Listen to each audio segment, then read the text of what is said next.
Não me dando por satisfeito, tornei a carga, por que motivo o marido de Jandira se perturbou com a chegada do segundo filho e desertou do lar. O segundo rebento do casal aguçou a problemática delicada de suas consciências. Em verdade, tanto Jandira, quanto Gregório, pai e filho, são portadores de verdadeiros estigmas conscienciais. Conviver juntos será desafio constante, porque, embora se encontrem afastados há algum tempo, laços espirituais prendem-nos uns aos outros, sem que artifício algum os libere, senão o perdão recíproco na aceitação mútua, sob as claridades divinas do amor. Ansioso por maiores esclarecimentos, aduzi, chegará então esse momento. Pois não estamos trabalhando para isso, ou você julga que a providência de nosso Pai, em oportunizando-nos semelhante aprendizado e justa cooperação, permanece inerte? Entendendo o recado, voltei a dizer, com respeito, segundo pude observar, os centros cerebrais de Jandir encontram-se em verdadeira desordem. No hospital, fazê-lo o controle de medicação que lhe inibe as depressões e os acessos de pânico, que lhe imprimem toda a violência que nutriu para vencer e dominar as pessoas outrora. Todavia, o que se lhe torna mais precioso na assistência do instituto referido são as orientações espirituais, de cunho renovador, e os passes que lhe harmonizam, paulatinamente, o descontrole e as incertezas íntimas. Pânico então é reflexo do passado? Perguntei. Representa, quando configurado na personalidade de alguém como síndrome sistemática, a lacuna interior que simboliza trauma profundo, que, em se expressando, anula possibilidades e esperanças, impondo um jugo que retrata experiências negativas do pretérito, com ou sem a presença de entidades ainda em necessidades espirituais. Mas não pode ser uma expressão traumática que denuncia a vivência infeliz da pessoa como vítima. Tornei a indagar, curioso. André olhou-me com gravidade e me perguntou, e existem vítimas no universo divino? Respirou fundo e obtemperou, João, quando alguém se traumatiza com uma ocorrência, geralmente falta-lhe fé robusta e perdão genuíno. Isso não quer dizer que nos tornaremos indiferentes ou frios para com aqueles que alimentam semelhantes estados mórbidos na alma, com reflexos vivos no organismo carnal, simplesmente porque o amor manifesto pelos circunstantes e assistentes é a única força verdadeira que restaura e ilumina, em qualquer circunstância. E dando-me a impressão de que concluiu o assunto, acrescentou, somente os delitos que cometemos podem nos ameaçar e nos desconcertar no carreiro da evolução. Quando alguém ou alguma coisa nos espreita ameaçadoramente e nos dispõe ao desequilíbrio, isso significa compromisso em aberto de nosso espírito, que poderemos saudar no resgate expiatório ou na ação regenerativa do amor, com a proteção de Deus. Não há outras alternativas. O bem, meu amigo, é o grande negócio da criação, sempre. 19. Fogo e dissensão. A companhia espiritual de André figurava-se-me uma bênção imerecida. Minha afinidade com esse espírito esforçado e esclarecido se estabelecera prontamente no orbe, quando conheci pela leitura da primeira obra que seu intérprete, meigo e educado, materializou entre as forças do mundo, pelo fenômeno da psicografia. A alegria de poder receber-lhe a assistência e as notas de orientação não obedeciam a qualquer manifestação mística de minha alma, embora um respeito reverente e inalterável me mantivesse sempre na posição de mero aprendiz, distante dos méritos que possivelmente lhe unem a estrutura íntima. O bem-estar, pois, oriundo de sua presença e amizade, nasciam espontâneos em mim, graças à capacidade do lidador competente da seara cristã, que continuamente nos induzia às zonas mais altas da individualidade, fecundando-nos a sensibilidade nobre e ampliando-nos o entendimento acerca da vida cósmica, em todos os distritos e condições do universo divino. Na sequência de orientação e socorro que o médico encetava naquele dia de cooperação com o núcleo hospitalar que me acolheu para estudos e observações, no espaço de viagem entre uma residência e outra dos enfermos ligados ao instituto e sem necessidade de internação imediata, aproveitei para desenvolver alguns temas acerca dos desregramentos mentais do ser encarnado, com o propósito de somar o mais possível da apreciação superior de servidores como Jairo e André, a fim de garantir, pessoalmente, o máximo de cultura e compreensão sobre assunto tão importante. A certa altura de nossa permuta de impressões sobre as mazelas oriundas das paixões, perguntei ao abnegado instrutor, André, sem a luz do amor, na dinâmica das vidas sucessivas, em que o progresso se firma, gradativamente, muito difícil para a criatura encarnada entender e aceitar tantas dificuldades e dramas vividos no mundo, você não acha? João, desde que Jesus pisou o solo terrestre, para não considerarmos a ação divina que já se fazia desde prístinas eras que o antecederam, recebeu a humanidade preciosos informes acerca do papel do globo na formação do caráter dos indivíduos. O cerne da questão, em verdade, permanece naquela certeza de que já dispomos por aqui de que a condição mental dos reencarnados somente agora se desperta efetivamente para outros valores que transcendam o comum das buscas e realizações. Atento à linha de seus raciocínios, interpus, mas as batalhas são as mesmas, a propósito de quinquilharias e promoções.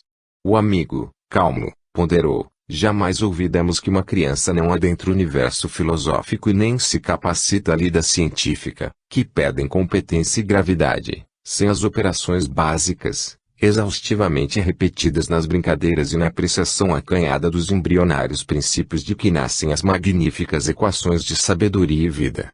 Abrindo espaço em suas digressões, com evidente interesse de sua parte em me proporcionar dilatado entendimento, voltou, em seguida, a explicar: uma parcela imensurável da população terrestre ainda se move nas regiões da instintividade, aprendendo, lentamente, o indispensável às suas projeções em direção ao futuro de novas e santas claridades. Obedecendo à força embrionária de seu psiquismo ainda limitado e pouco amanhado pelas experiências mais substanciosas, vem recebendo sinais de outros valores e posições daqueles que estão na vanguarda das vivências mais essenciais, nem sempre sem paz, porque, nas zonas da consciência operante, por exemplo, a luta e os conflitos é que geram um homem novo, vigoroso e imbatível. Percebendo, por sua acuidade psicológica, que eu compreendia perfeitamente, continuou, seguro, temos, pois, neste momento decisivo do orbe, 3 posições distintas que enquadram seus habitantes encarnados e desencarnados, os que ainda não se despertaram convenientemente e se mantêm no primeiro piso da edificação mental, que se torna porão da individualidade para aquele que já conhece as outras zonas da casa mental, no consciente e superconsciente, por já tê-las desvelado intimamente. Os que lutam conflituosamente entre o passado e o futuro, nas faixas intermediárias da mente, e os que já se conquistaram intimamente e viajam com segurança e equilíbrio, regidos pela zona mais alta da personalidade em evolução, em harmoniosa sintonia com os valores da consciência legítima, pela qual o Criador e Pai de todos nós se manifesta. É perfeita a abordagem, definindo, com clareza, os lances mais decisivos da evolução do ser, de seu surgimento à plena comunhão com Deus, comentei, animado. André então asseverou, certo de estar me edificando para a adoção definitiva da luz celestial, quando nos referimos ao Antigo Testamento, na tentativa de analisar seus símbolos preciosos e sábios, não teremos dificuldade, de posse desse entendimento anterior de evolução, em definir Caim como símbolo do subconsciente, escravo da instintividade bruta, como poderemos significar Abel na expressão fluente e harmônica do superconsciente.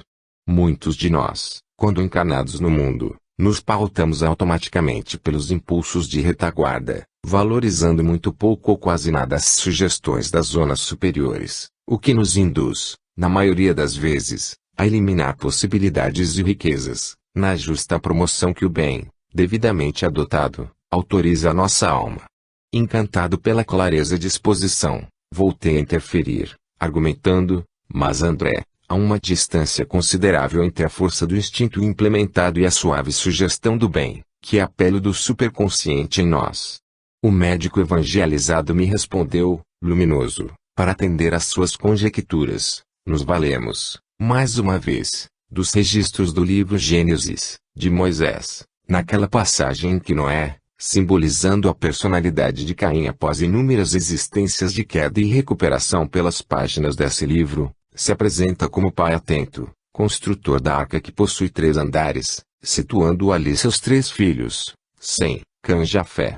Para não nos alongarmos em digressões filosóficas, embora preciosas, diremos que Noé, cujo nome quer dizer repouso, somente atingiu semelhante estágio graças às aberturas que ofereceu ao Senhor, que o conduziu à ordenação das próprias forças íntimas, que podem efetivamente representar, na arca edificada com esmero, a própria casa mental, em que o passado, no primeiro piso, acolhe por reserva indispensável, desde que devidamente controlada, as expressões animalescas que simbolizam as primeiras conquistas do ser na evolução. Impressionado com a lógica da argumentação esclarecedora, quanto profunda, senti verdadeira reverência à doutrina espírita pelas chaves de interpretação e entendimento que nos faculta ao ser, na Terra ou fora dela, para a expansão consciente de nosso espírito pela criação sábia e amorosa de nosso Pai. Empolgado, tornei a inquirir, se estamos analisando tão magnificamente a evolução para entender as pelejas da existência material, como definir os dramas do sentimento nas paixões ou as anomalias dos desmandos da razão.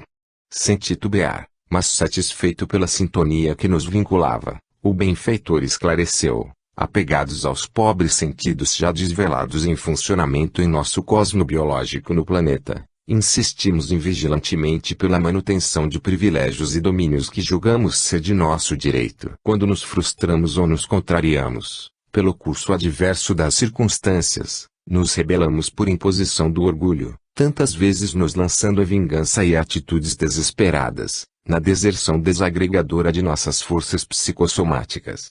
Daí nascem os vícios acalentados e lamentáveis, como afronta e negação de nossa parte. O ilustre expositor olhou para o céu matutino, respirou fundo e asseverou, consciente, a luta é natural até certo ponto e foi apregoada por nosso divino mestre nas anotações de Lucas, em seu capítulo 12, versículo 49, vim lançar fogo na terra, e que mais quero, se já está aceso? Não nos esqueçamos, meu amigo, que o conflito, a decepção, o medo, a insegurança, a sede e a fome, a pobreza íntima são fatores de melhoria pessoal, sinalizando-nos os perigos das cristalizações mentais no eu.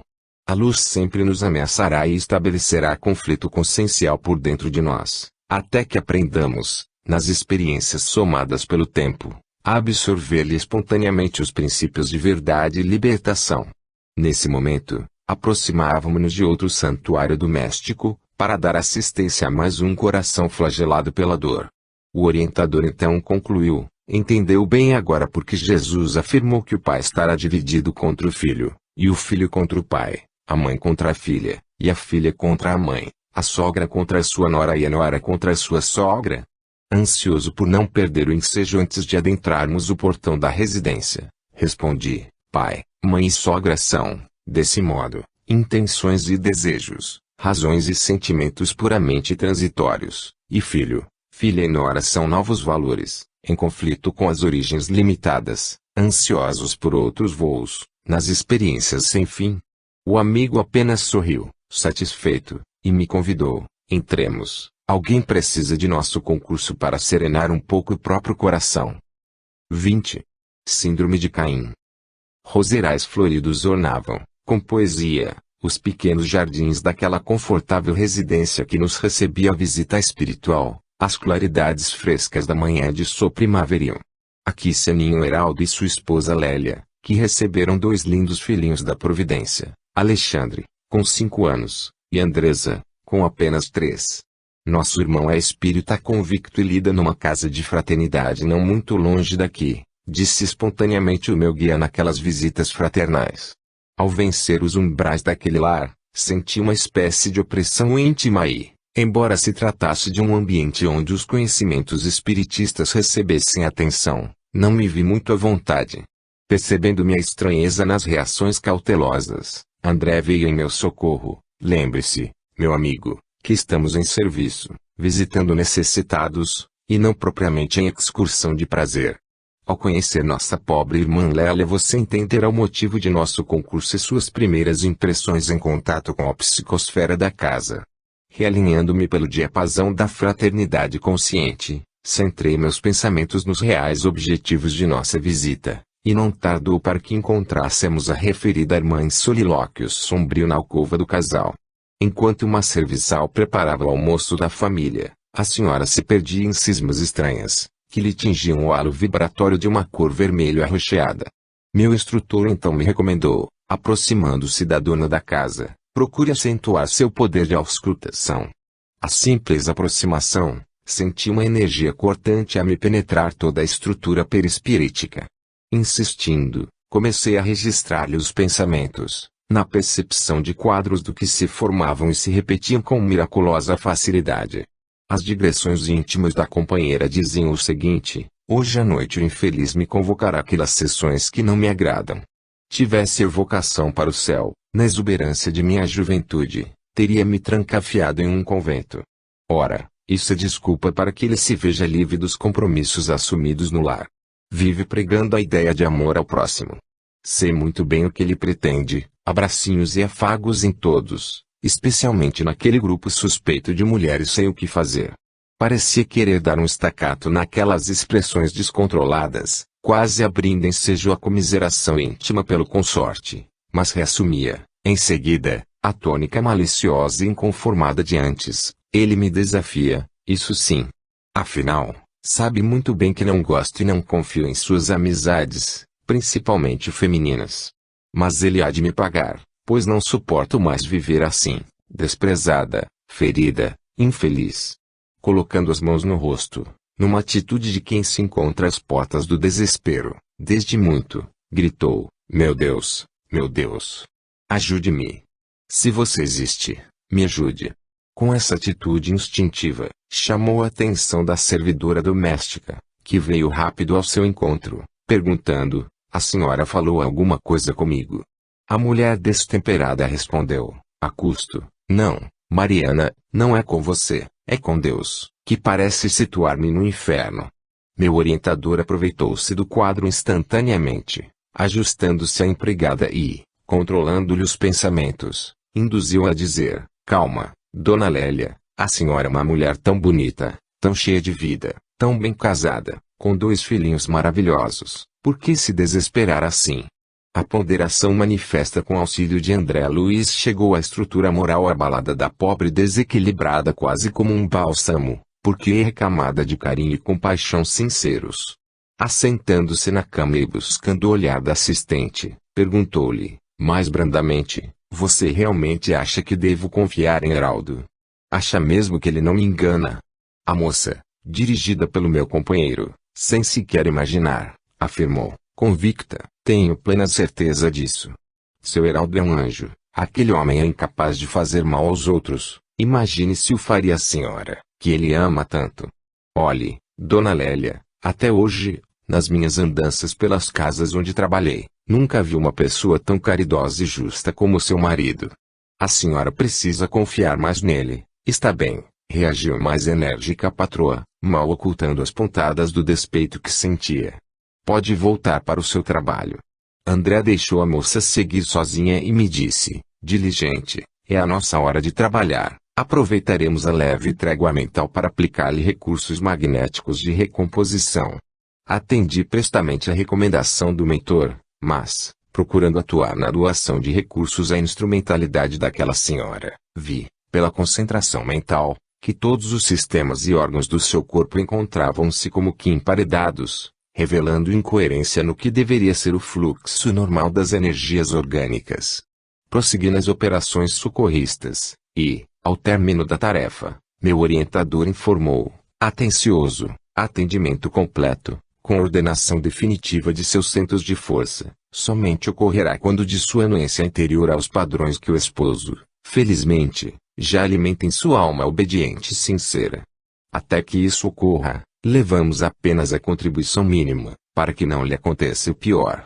Intrigado, perguntei, por que motivo seu organismo parece travado, desordenado, sem boa assimilação? O médico generoso obtemperou: nossa irmã, João, padece da síndrome de Caim. Síndrome de Caim? O que vem a ser isso? Interroguei. Com naturalidade, tornou a responder meu benfeitor: está possuída pelo ciúme e pela inveja, que impõem à sua estrutura mental a carga terrível do domínio cego, este poderoso vilão das relações duradouras e fraternais. Isso então é uma grave enfermidade? Tornei a inquirir, admirado. A pior delas, porque o indivíduo se encontra cristalizado no egoísmo próprio, e não consegue enxergar um sinal que seja de merecimento ou de direito alheios, julgando-se sistematicamente injustiçado, traído, dono da verdade absoluta. Meu Deus! Mas como equacionar problema desse jaez? O trabalho de recuperação é lento e sacrificial, pelas circunstâncias da existência e com a preciosa cooperação dos envolvidos, que carregam, ao mesmo tempo, responsabilidade pessoal no drama instaurado e missão de apoio em nome do amor que redime. Refletindo sobre aquela resposta, acrescentei, afirmativo, então o seu esposo se enquadra no que você acaba de definir. Se não estivesse envolvido e em condições de atender, não estaria ao lado da irmã em tal estado. Onde estão os filhos do casal? Segundo fui informado, permanecem numa escolinha infantil pela manhã, para que a casa possa receber tratos e arrumação sem problemas, e o marido está no trabalho garantindo o pão da família. André, pelo que registrei dos pensamentos de Lélia, hoje à noite o seu consorte irá a uma reunião espírita. É ele simples frequentador ou já assumiu algum trabalho definido na instituição? O amigo esclareceu, cordial, Heraldo é trabalhador ativo na seara do mestre e hoje à noite participará de uma sessão mediúnica, no qual atua como esclarecedor dos espíritos necessitados em manifestação. Percebi que André se preparava, após observar a enferma estirada agora na cama, quase sonolenta, para deixar aquela casa, e, antes que eu lhe perguntasse mais alguma coisa, me consultou. Seguiremos em mais algumas visitas, mas, se você quiser, poderemos comparecer à reunião a que me referi, onde poderá colher maiores esclarecimentos sobre as lutas do dono desta casa. Concordei, satisfeito, e saímos daquele lar em direção ao outro, pedindo a Jesus que abençoasse aquele coração atormentado pelo egoísmo. 21. Dramas passionais.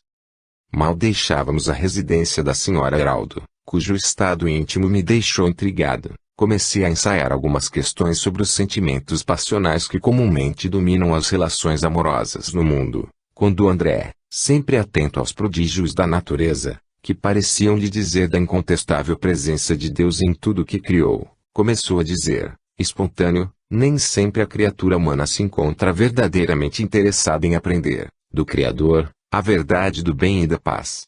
Observando grandes árvores dispostas pela via pública, cujas folhas dançavam a vento leve que as fazia realçar o brilho do sol, asseverou, nossa descontrolada Lélia é o símbolo triste de milhões de seres que preferem o inferno inalterável do eu às novidades bonançosas e inebriantes da vida, que brotam dos mananciais divinos.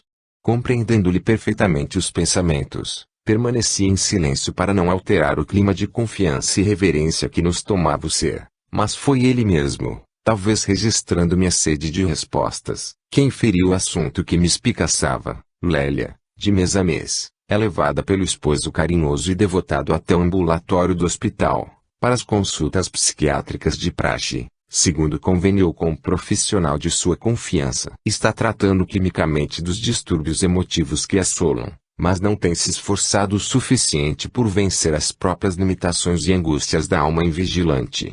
Heraldo a encontrou em seu caminho já problemática e ciumenta, quando nem a família se dispunha a suportar-lhe as exigências e querê-las a propósito de tudo e de todos. Sentiu que lhe dizia a respeito o trabalho de orientação e encaminhamento daquela a quem se afeiçoou, sem dificuldade. Não tardou para que se casassem, e tem conduzido o fardo com bom ânimo e alegria, notadamente após ter se tornado espírita, através da leitura de um dos livros da codificação. Filiando-se a produtivo grupo de atividades doutrinárias, conheceu o médico que até hoje orienta o tratamento da consorte enferma, naquele ambiente a que nos ligamos para ajudar, em nome do Cristo, os desajustados mentais. Sentindo-me autorizado a pesquisar, considerei, interessado, com muita facilidade você se aproximou da serviçal da casa, a fim de alterar o padrão mental dominante de Lélia. A moça pareceu corresponder integralmente à sua proposta. Por que não ofereceu qualquer resistência? Ela é uma médium educada. Meu instrutor sorriu e respondeu, médiums todos somos na criação de nosso Pai, João. Onde há pensamento, existe possibilidade de conexão. No episódio lembrado, vale ressaltar que a qualidade da intervenção, com fins positivos, se deu pelas disposições íntimas da irmã, que se fez instrumento, graças ao seu coração reverente e piedoso. Minha indagação obedecia aos novos conceitos sobre associação mental e mecânica de comunicação entre os dois planos, que adquiri pessoalmente em observações e notas registradas após minha desencarnação. Tudo se me tornou mais rico e mais essencial, derribando a rigidez e até mesmo certa incredulidade que me tomara nos estudos levados a efeito na carne. Não desejando perder ensejo para a coleta de valores e experiências, tornei a indagar de André, embora a paciente mantivesse um estado de desequilíbrio mental, até mesmo contra o esposo bom e compreensivo, não registrei a presença de entidades malfazejas. Por quê? Com a paciência das grandes almas, o interpelado redarguiu. Durante alguns anos, o casal amargou junto à presença desagradável de entidades infelizes, que foram coadjuvantes de Lela em muitas de suas peripécias de ciúme e exclusividade. Entretanto, a conduta fervorosa de Heraldo, não reclamando e jamais se negando a ajudar a companheira eleita, por mais ela se mostrasse alterada e incoerente, mobilizou o mais alto, que enviou socorro e determinou a proteção mais ostensiva do lar onde respira a família. Ela continua a sintonizar com facilidade os propósitos do mundo espiritual inferior, que mais não são que propostas irmãs daquelas que lhe dominam as zonas do subconsciente onde permanece, quase acomodada, não fosse a luta sugestiva e nobre do esposo corajoso e cristão traço, mas, no ambiente da casa, desde o ano passado, prevalece o mérito do abnegado marido da enferma. Sem titubear, ponderei, mas o ambiente estava saturado de uma energia cortante, adstringente. Nós chegamos, João, num momento de crise da companheira, quando dele emanava o ácido da revolta injusta e a vibração venenosa da calúnia pérfida. Isso tudo pode induzir à loucura, não pode? Questionei. Nossa irmã atingiria, com facilidade, o estado de anóxia cerebral, não fossem as providências amorosas do Criador, em primeiro plano, e do marido devotado que executa, no campo denso, a vontade daquele. Levando em consideração o precioso estudo que André Luiz me proporcionava, voltei à carga com novas perguntas. Por que motivo morreriam os neurônios da estrutura cerebral da irmã Ciela? Ao que percebi, não é adepta de nenhuma droga, nem mesmo do tabaco comum. O ilustrado médico do além me explicou, não é adepta das toxinas do mundo, mas tudo tem feito para se fixar numa única ideia, que lhe impede o fluxo saudável de inúmeros outros pensamentos. Uma pessoa encarnada supera a marca de 100.000 pensamentos por dia, se interessa pelos outros, pela vida, por Deus.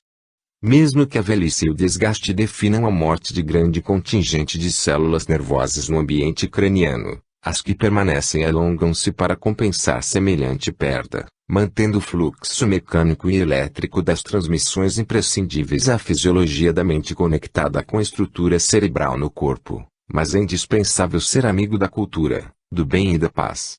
Empolgado com as aberturas propostas pelo esclarecido expositor, enunciei o seguinte conceito: segundo o que você me diz, posso afirmar que fica assim provado o princípio de que não há doença, mas sim doentes. Perfeitamente, João. Os distúrbios conhecidos são fatores e condições de nossa transitoriedade evolutiva.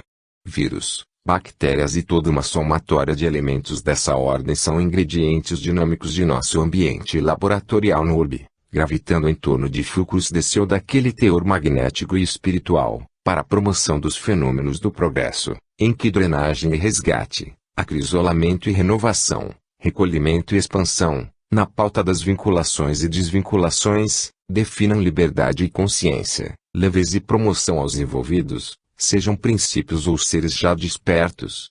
Impressionado com a síntese do companheiro, aduzi, comentando o valor de semelhante compreensão, André, tais ponderações já são de domínio dos homens, graças a todo um trabalho executado por brilhantes personagens, mas o materialismo, até mesmo nos ambientes da medicina psíquica e psicológica, nega a beleza e a verdade do espírito que transparece, inequívoco, dessas pesquisas e conclusões. O meu orientador, sensibilizado, voltou a dizer, nos círculos mais cultos do planeta, os estudiosos já sabem que energia mecânica, por dentro do cosmo biológico, se torna, por mecanismos magníficos do sistema nervoso, energia elétrica, que segue como estímulo ao santuário cerebral e nele, em conexões e processos ainda inabordáveis pela ciência humana, atinge os centros profundos da mente, que inteligentemente e com pleno domínio das estruturas complexas da massa cinzenta secreta substâncias as mais diversas, as quais superintendem, harmoniosamente, todos os departamentos do universo celular, nas ações e reações que configuram o indivíduo em luta nas faixas físicas do orbe. Respirando a longos haustos, avançou, tudo é espírito, João Lúcio. Todas as expressões do planeta, do mineral aos homens e destes aos sóis do infinito, que os nossos irmãos encarnados começam a estudar, acanhadamente, dadas as limitações de seu habitat ainda denso, revelam a essência inteligente que o Criador semeou pelo universo. A água evapora e nesse estado se eleva ao céu, para retornar na condição líquida à face do globo, agora potencializada pelas mônadas que fomentam vida em nosso ambiente de lutas e evolução. Se ocorresse agora a desintegração de tudo o que existe na Terra, o fluido passivo, que hoje se torna organizado e fecundo para nossas experiências, graças às emissões do espírito que o torna palco dinâmico e exuberante, voltaria a seu estado original, para novamente ser movimentado pela força criadora do Pai e pela ação de seus filhos, em contínuo movimento de trabalho e amor na criação. O benfeitor se calou para seguir ouvindo a sinfonia da vida, naquela manhã de esperança e fé. De minha parte, fiquei a cogitar intimamente que um drama da paixão, doloroso, incongruente e ingrato, é uma maneira bem peculiar dos homens de gastarem as próprias ilusões e vaidades, a fim de, cansados, tristes e pobres, mas conscientes e sinceros, reconhecerem o Criador e encetarem, com ele, a reestruturação da própria vida, ao encontro da felicidade no amor puro e desinteressado, aquele que quanto mais a gente dá, mais recebe. 22. Ainda toxicomania. Atravessamos alguns bairros e chegamos à região nobre da cidade, de cujos acumes belíssimos e ventilados o conjunto central da grande metrópole podia ser apreciado, com interesse de excelente visibilidade. Apontando para uma residência muito nobre, meu instrutor explicou: aqui visitaremos dois jovens, Anita e Caio, que são irmãos consanguíneos e vivem o mesmo drama, a propósito do uso indiscriminado de drogas. Seu genitor é médico conceituado e apelou, há alguns meses, para colega de profissão atuante na esfera da psiquiatria, exatamente no hospital a que nos ligamos espiritualmente. A dupla, hoje com 20 e 18 anos de idade, atualmente vem se esforçando para superar os graves problemas vividos há mais de 2 anos, após a mãe ter se emancipado voluntariamente dos deveres familiares, lançando-se a aventuras da paixão com o ex-motorista da casa. O pai dos garotos é homem honesto, trabalhador e viveu pessoalmente um conflito entre a missão que a medicina lhe impõe e as exigências da ex-mulher, que terminou por desertar de seus deveres conjugais, atenta que se mantinha às conveniências e caprichos do próprio coração voluntarioso e fútil. Registrando com interesse as informações do companheiro, fui convidado por ele a entrar na mansão que abrigava nossos tutelados da manhã que se findava. Por dentro da casa, tudo muito sóbrio e elegante. O ambiente era acolhedor e nobre, mas uma vibração de inquietude e insegurança parecia dominar tudo, em silêncio. Dirigimos-nos a um gabinete de estudos e ali deparamos com linda moça de cabelos dourados e expressivo varão a se despontar para a vida. Os dois pareciam concentrados num painel que montavam com esmero. Curioso e ao sinal positivo de meu orientador, fixei as informações ali estampadas e vi que se tratava, possivelmente, de um trabalho de escola, pois cientificamente eles abordavam, num esquema bem urdido, a questão das pílulas e sua ação no organismo celular. André, que igualmente acompanhava o quadro, então comentou: nossos irmãos já apresentam apreciável disposição para a vida equilibrada, mas estiveram sob domínio de várias drogas, em franca declaração de insanidade e revolta. Noto-lhes o empenho sincero na abordagem do tema, considerei junto do expositor.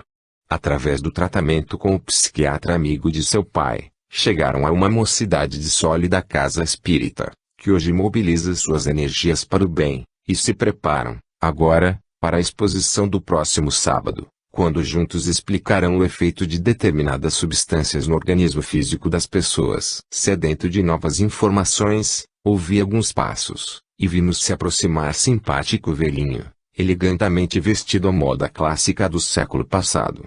André, com naturalidade, estendeu os braços e estreitou o visitante junto do coração, dizendo: meu caro Álvares, que alegria poder revê-lo.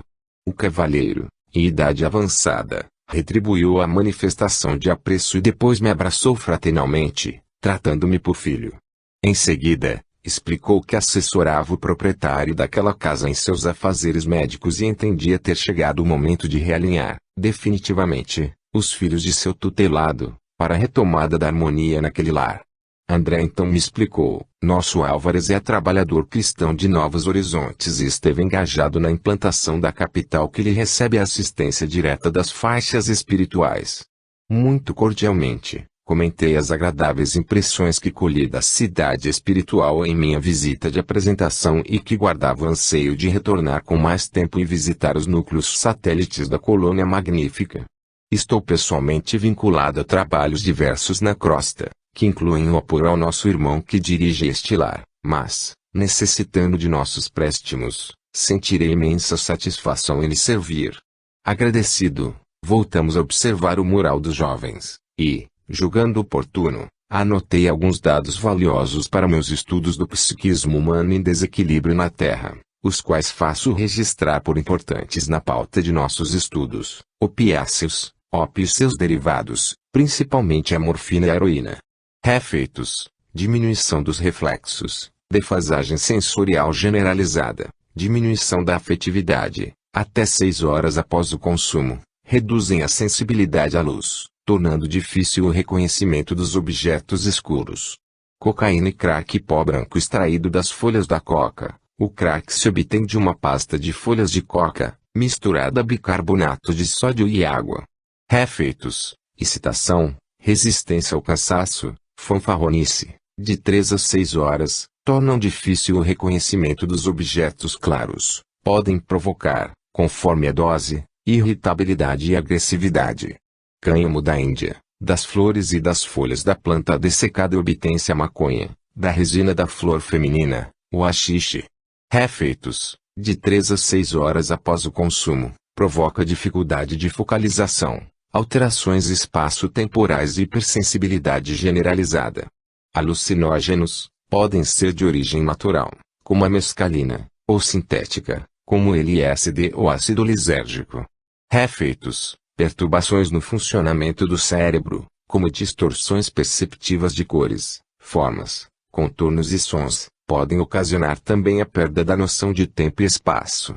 Anfetaminas são excitantes ou estimulantes sintéticos. Efeitos: estado de excitação, perda de controle dos próprios limites, reforçam o estado de vigília, suprimindo as sensações de fome e cansaço. Êxtase e droga sintética, estruturalmente relacionada aos estimulantes anfetamínicos e os alucinógenos. Efeitos: induz a agressividade, terminando o efeito, sobrevém imediatamente o cansaço, a sonolência e a depressão.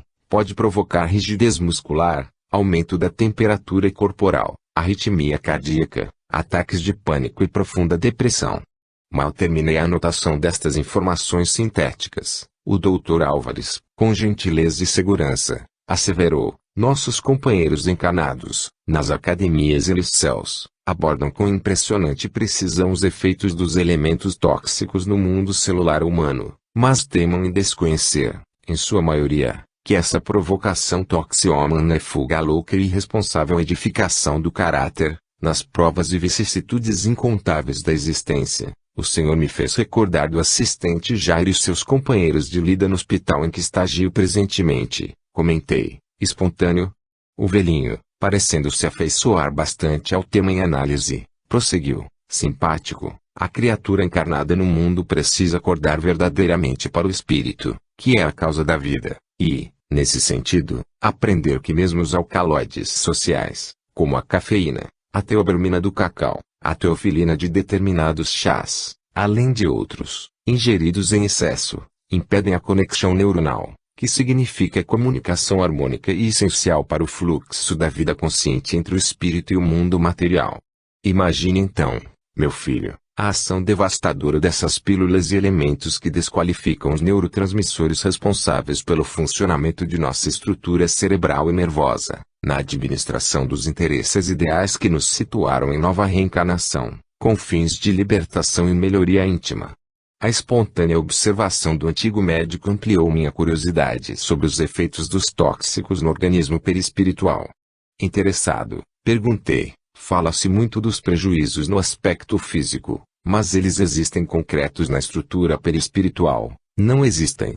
André, com gentileza, autorizou o bondoso visitante a se pronunciar, ao que lhe atendeu, satisfeito. Creio sinceramente que a grande missão do médico, em qualquer tempo, será instruir para educar e prevenir, já que dispõe, mesmo o materialista do mundo, de muitas informações e experiências de real valor para aqueles que ainda não sabem se cuidar e se dirigir convenientemente. Dizendo isso, quis, com certeza, afirmar sua vocação para o ensino, para a boa conversa que edifica e orienta. Respirou fundo e continuou, versado, os espiritualistas no mundo já sabem, a saciedade, que o viciado em drogas é um suicida em potencial, que se submete às torturas cotidianas das substâncias que elegeu para apressar sua derrocada moral.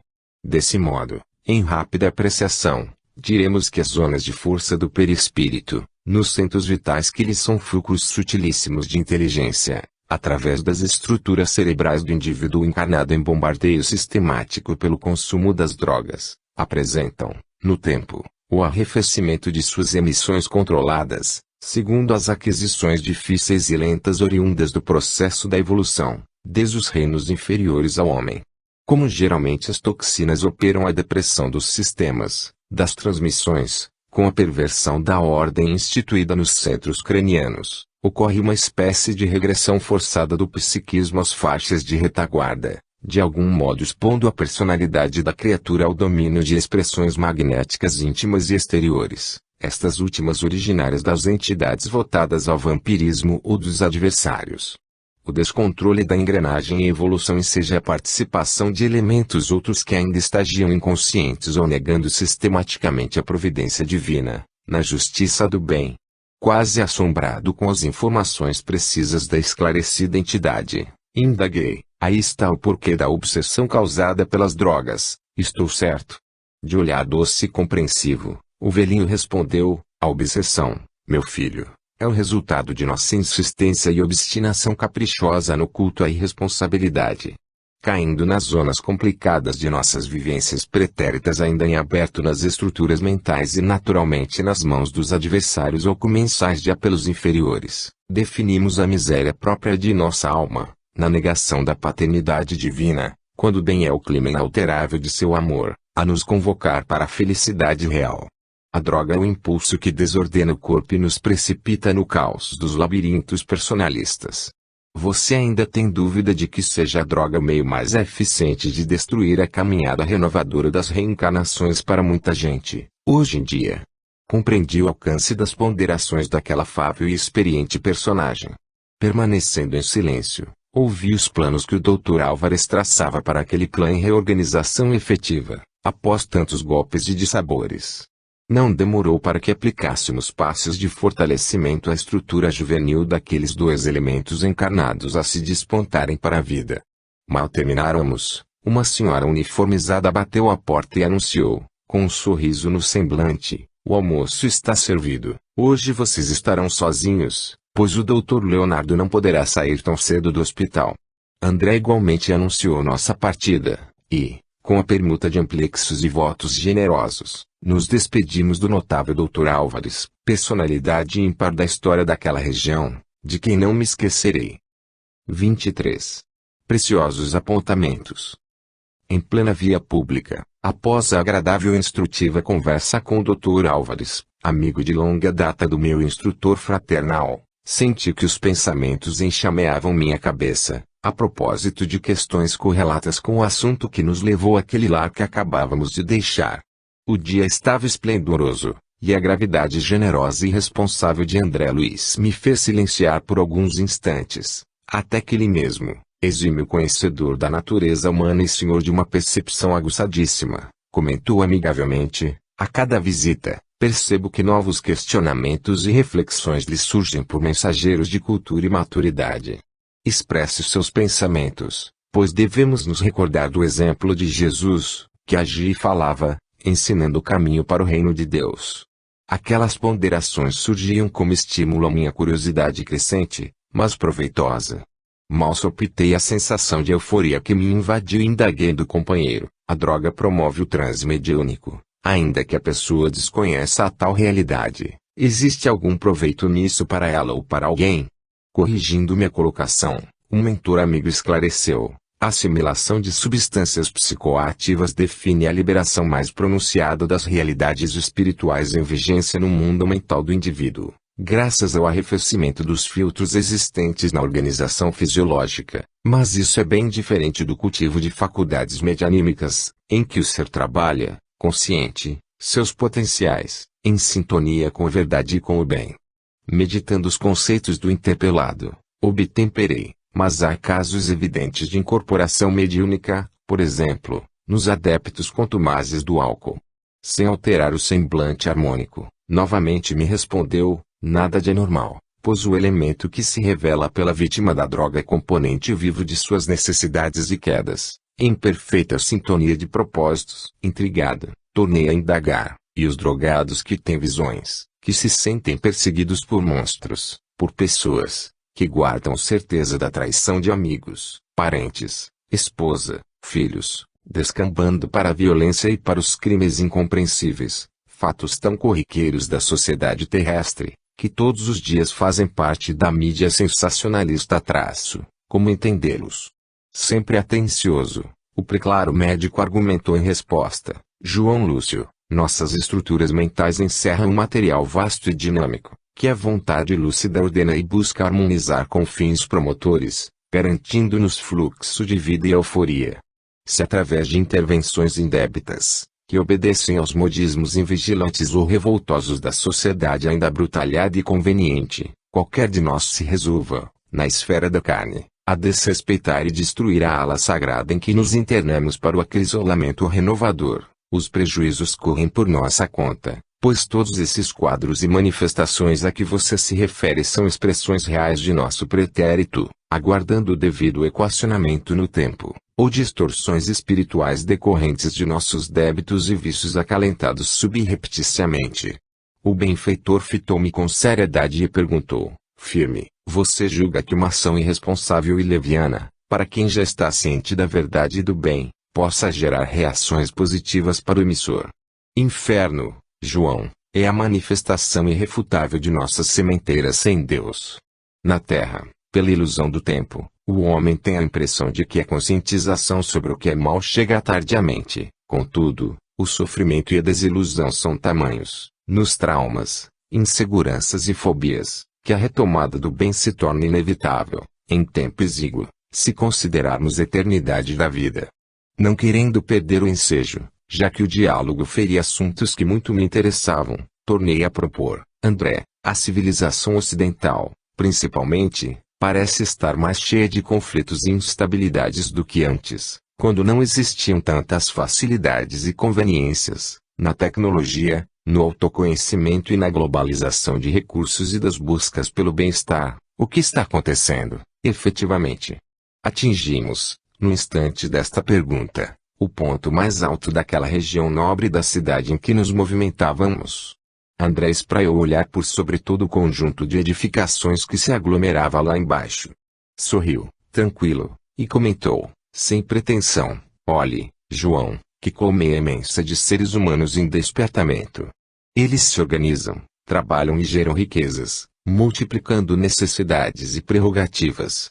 Pois bem, os seres encarnados, após exaustivos labores em planos mais objetivos com a matéria, começam a experimentar as angústias da vida essencial, no torvelinho das criações que, durante milênios, sustentaram como palco embrionário de sua projeção para o infinito do progresso. Chega o momento de se virem por dentro, sem que os valores coagulados do mundo possam atender-lhes a sede e a fome do que é essencialmente espiritual, como as lagartas do que comeram desesperadamente as folhinhas do distrito onde foram situadas pelo Criador e encontram-se, de uma hora para outra, obrigadas a se vestirem do casulo acrisolante, para transmutarem-se em suaves bailarinas dos céus. Em verdade, João, homens e mulheres, de todas as idades, estão sendo convocados, por forças que não dominam e desconhecem, em sua maioria, ao reconhecimento de si mesmos, para as ações e reações compatíveis com a verdade que passam a sentir, não sem dor e tormenta. A sensatez do generoso irmão me sensibilizou, pela amplitude de seus conceitos. Avançando, porém, Em meus raciocínios, considerei junto dele, compreendo perfeitamente, mas noto que a ingestão de drogas medicamentosas, como aquelas que dizem combater depressão, ansiedade etc., ganha espaço crescente no mundo todo. O que pensar?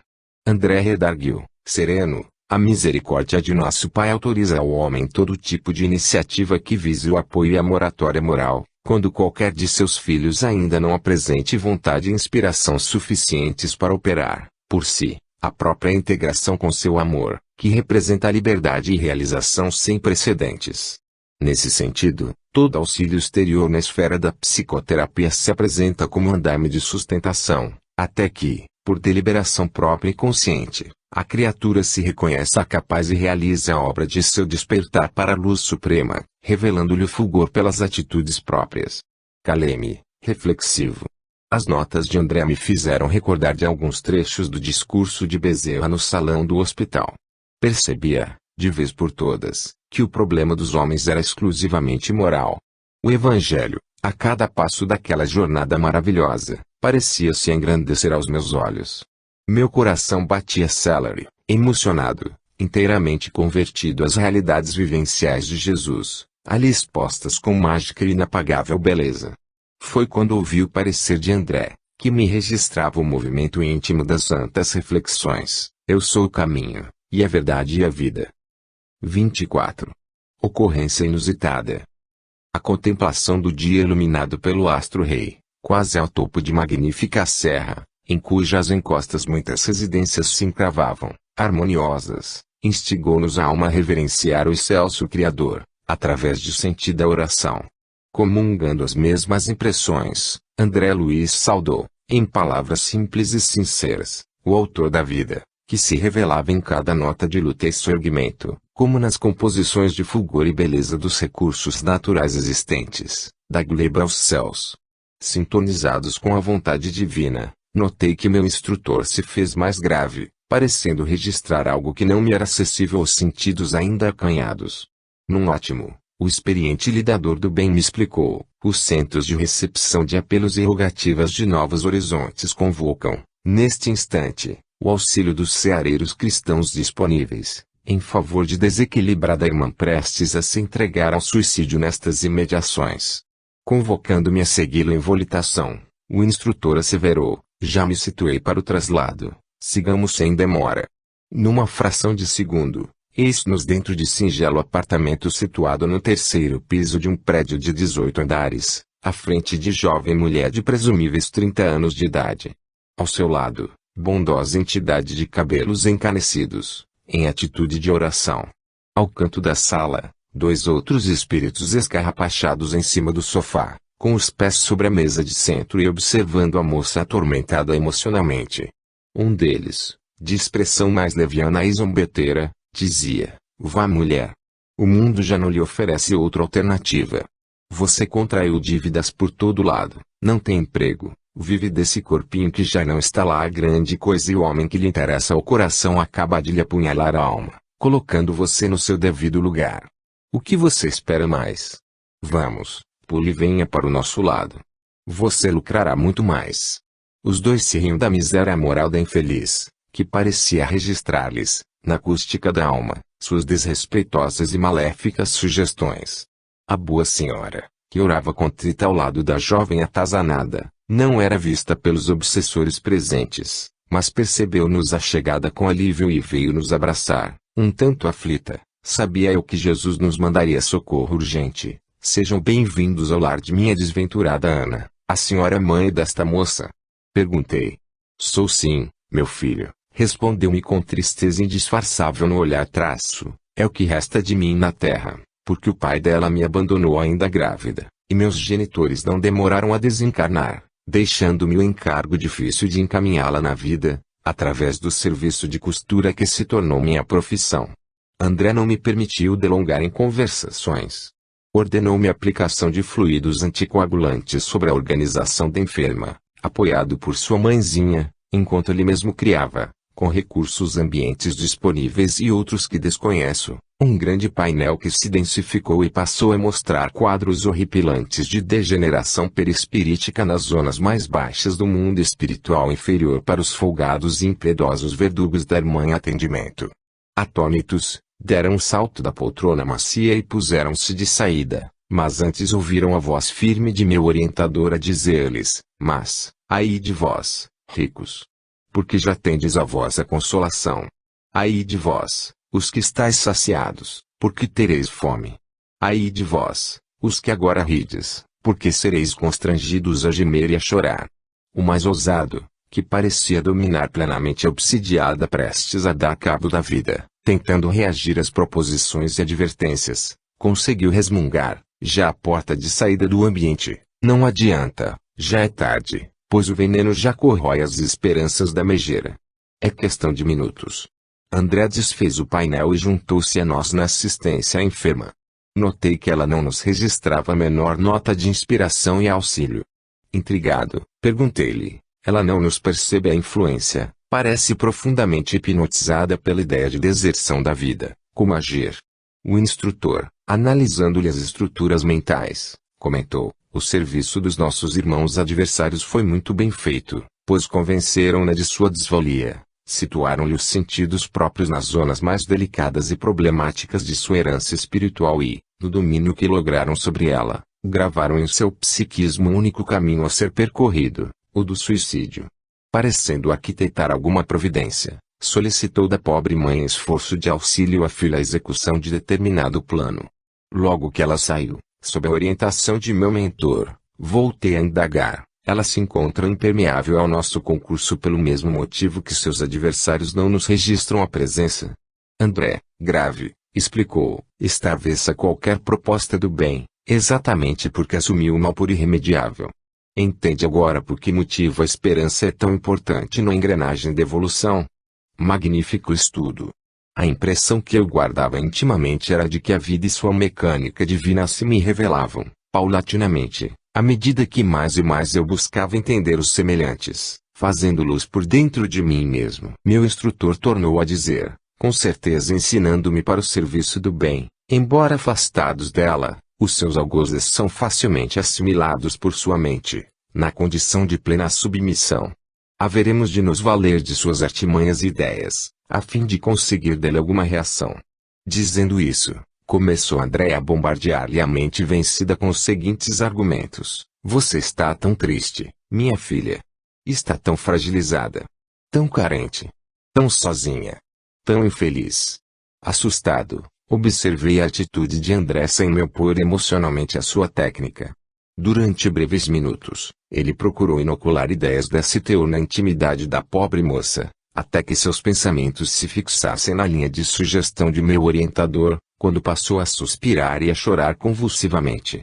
Acompanhando cada ação e reação, percebi que André tocou com o indicador alguma região de seu cérebro, dizendo: vamos, filha. Como você está necessitada de carinho, de arrimo, de calor humano. A moça, como um autômato, abriu a porta, enxugou os olhos e saiu em direção ao elevador. Esperou um pouco e, ao entrar, deparou-se com um senhor idoso, que estava acompanhado por sua mãe desencanada. Ele lhe abriu um sorriso e os braços, dizendo: oh, mas que alegria, minha boa Ana.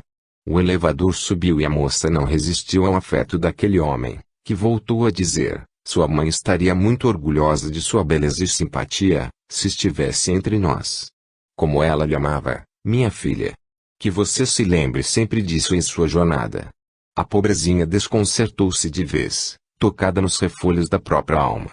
Sua mãe então laçou-lhe o busto a sussurrar palavras de fé e devoção ao seu ouvido, enquanto André e eu nos aproveitamos das aberturas sentimentais para a aplicação de recursos calmantes em sua organização física e espiritual. O senhor, que fora instrumento da genitora de Ana, voltou a erguer da menina, agora já mais tranquila, embora marcada de dor. Você está bem, minha filha? Precisa de alguma coisa? Ela lhe respondeu: não, senhor Abelardo, vê-lo e receber-lhe o abraço de carinho já foi muito. Peço-lhe desculpas pelas lágrimas, é saudade da mamãe. O velhinho saltou do elevador no andar que lhe dizia a respeito, despedindo-se da moça com gentileza e convidando-a a tomar um lanche, quando ela quisesse, para uma boa prosa. Quando o elevador seguiu em direção ao último andar, já com novas reações, a pobre atormentada comentou, sozinha, subir mais para quê? Eu não vou ter coragem de me lançar de tão alto. Acho mesmo que mamãe me mandou um recado pelo senhor Abelardo, de quem tanto ela gostava.